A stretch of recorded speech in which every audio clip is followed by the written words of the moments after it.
அவதாரம் பண்ணார். பண்ணி நேர இந்த ஹிரண்யகசிபுவை தன்னுடைய மடியில போட்டுட்டார்.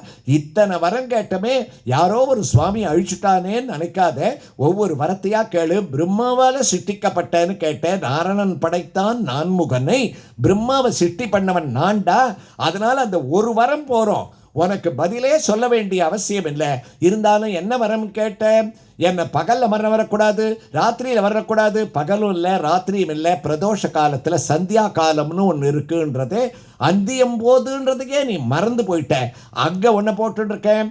ரெண்டாவது என்ன கேட்டேன்? வீட்டுக்குள்ளே வரக்கூடாது, வெளியில் வரக்கூடாது. உள்ளேயும் இல்லை வெளியிலையும் இல்லை, வாசப்படியில் போட்டுருக்கேன். பூமியில் வரக்கூடாது, ஆகாசத்தில் வரக்கூடாது. ரெண்டும் இல்லை, என் மடியிலேயே நான் போட்டுருக்கேன். மனுஷியனால் வரக்கூடாது, மிருகத்தால் வரக்கூடாது. மனுஷனும் இல்லை மிருகமும் இல்லை, நரசிங்கம் நிர்மிருகமாக வந்திருக்கேன். அதே மாதிரி யாரும் எந்த ஆயுதத்தையும் எடுத்துன்னு வரக்கூடாது. பாரு, சங்கு, சக்கரம், கதை, கட்கம், சார்கம் எல்லாத்தையும் கழட்டி வச்சுட்டு வந்திருக்கேன். ஒரு ஆயுதம் கிடையாது.